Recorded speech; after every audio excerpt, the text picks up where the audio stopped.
So it's already like 3 o'clock and I haven't done anything today except for sit behind my computer and work. I've been feeling kind of bummed out about Fido because Fido's not working. I can't get it fixed.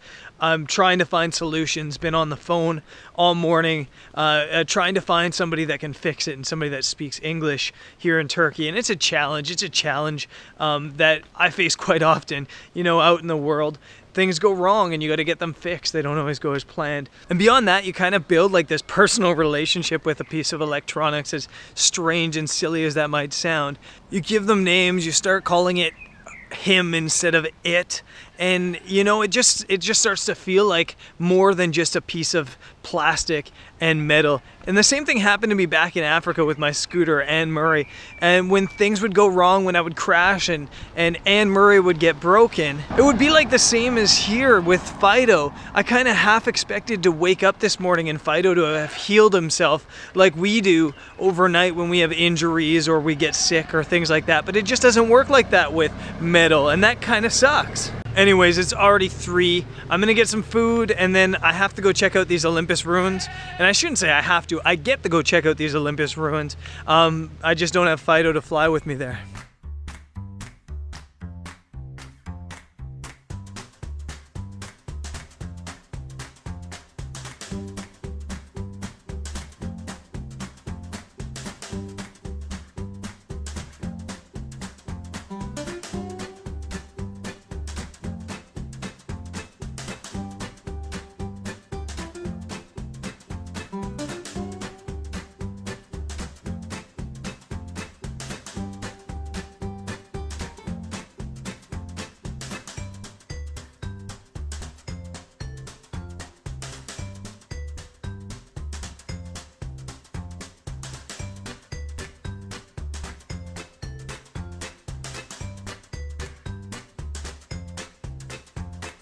I should not have worn flip-flops on this hike.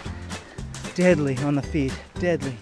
I was under the impression that this trail led to the ruins, but maybe I went through them already. Maybe it was a small site. This does not seem to be going anywhere. I'm standing on a cliff in the middle of the forest.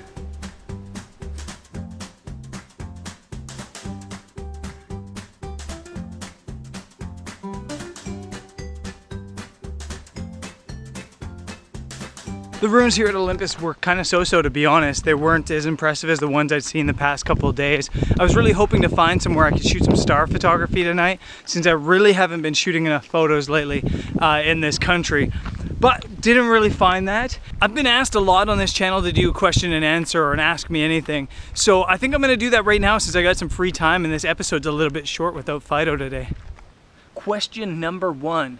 Golden92 asks, how do you afford to travel to all these places? It looks expensive, like crazy expensive. It's my job, yo.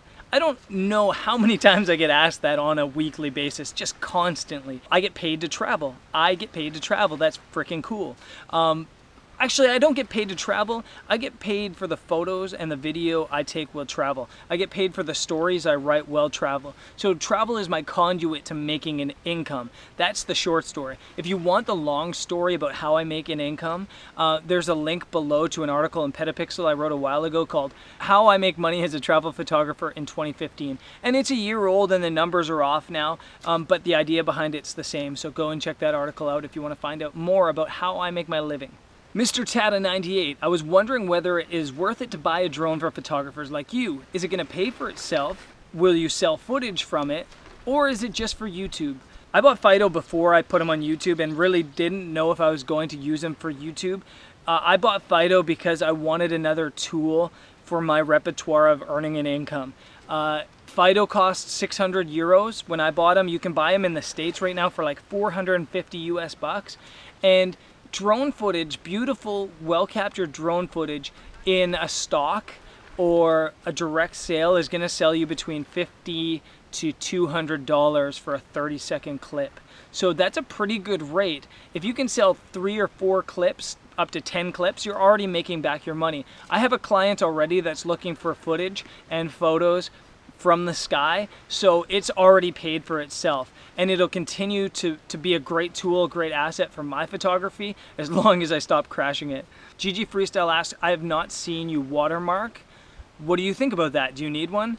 No, I don't need one. I don't watermark my photos. I think watermarking your photos makes the photo look cheap. It cheapens the image. It's not something I want. I used to do it. I hated doing it. I did it to protect my images, and it didn't save me anything. If people want to steal your images, they're going to steal it with the watermark, or they're going to Photoshop it out.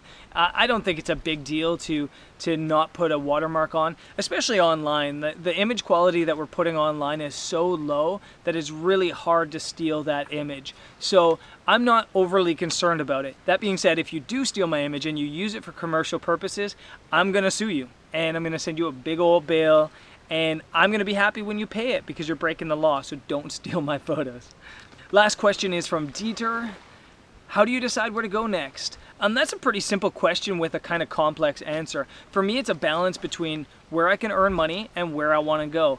As I mentioned in this Q&A, I make my money as a travel photographer, but I love travel. I do this job because I love exploring, and I want to go to places that I have an interest in. So I will never go somewhere just because there's money there. There needs to be that balance between a way for me to make an income and a place that I really want to explore and visit and travel. Turkey here is a perfect example. I'd only been to Istanbul before, and I'd wanted to travel Turkey so often. I've wanted to come here for years and years now and explore the whole country, but it just hasn't worked out.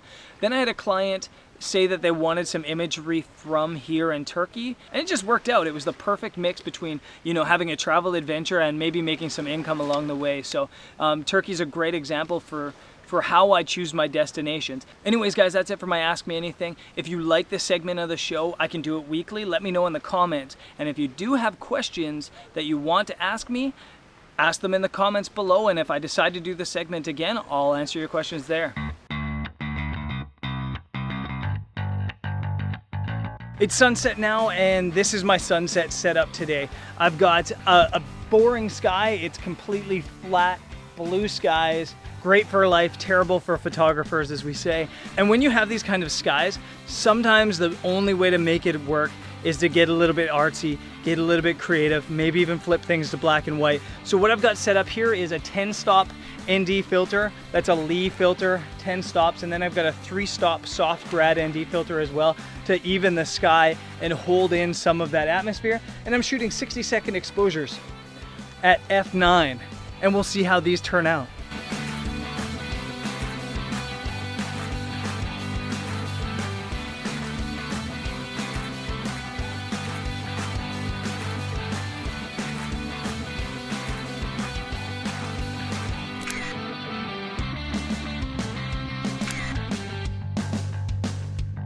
As a travel photographer, like any job, things go wrong. Things don't go as you plan. Sometimes you crash your drone. Sometimes your camera gear doesn't work properly. Sometimes the location doesn't work. But at the end of the day, my job is f***ing awesome. And it doesn't take much more to cheer me up than this. Like, look at this place. This is my job.